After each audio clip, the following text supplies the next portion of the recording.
In this video, we're going to be going over the vertebrae, its parts, and the three types. So as you can see here, I've already split them up into your 7 cervical, your 12 thoracic, and your 5 lumbar. So an easy way to think about it is you have breakfast at 7 for cervical, you have lunch at 12 for thoracic, also it associates with 12 ribs, and you have dinner at 5 for the lumbar.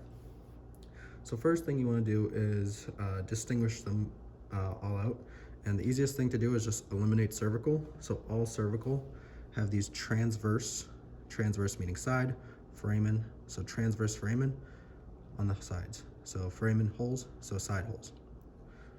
So as you can see, they all have it. Ta-da. So all 7 there have it. Now, how do you distinguish between a thoracic and a lumbar? One, some people say it looks like a giraffe for the thoracic, and some people say the lumbar look like a moose.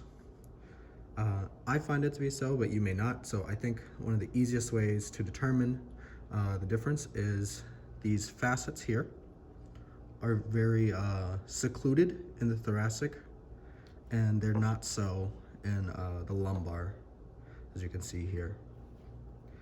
And then even then, there may be some confusion, especially as you get to T12 and L1. So here we have L1, and you can still see those facets are still curved and not singular. And if I take out T12 here, you can see that it's no longer the case, and the thoracic still has that characteristic of the facets being singular and by themselves. Now, with that said, you can see how this one is still a little questionable, but if you can identify that facet, you're safe, and you should be able to identify them. From there, we can go on to bone parts. So facets isn't actually something you need to know, but you do need to know this portion here. It's called the lamina. So you got the lamina, transverse processes.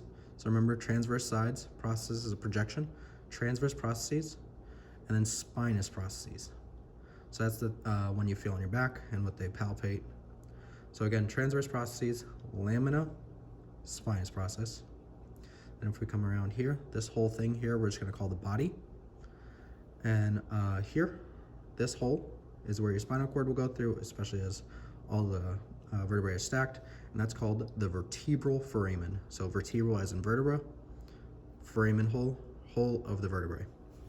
And if we stack a couple of these here, we get another hole here.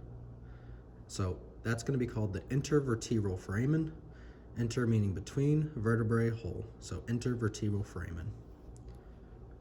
And that's where the branches of the spinal cord will come out. From there, we have the transverse foramen for the cervical. And we have 2 special vertebrae, especially in the cervical. So first we have C1, which has the name of atlas, and C2 here, which has the name of axis.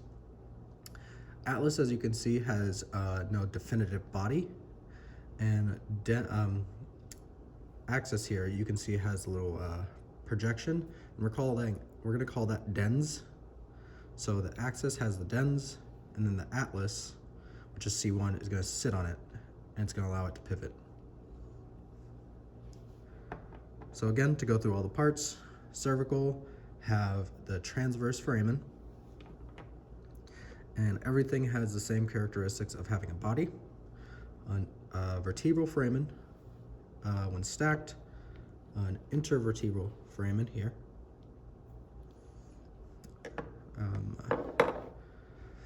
spinous processes, transverse processes, and body, vertebral foramen, and that's it. And again, distinguishing between thoracic and lumbar is look for these individual facets that are by themselves, very characteristic. All the lumbar have this like curvature to them, and they're easier to distinguish. And yeah. And that's it.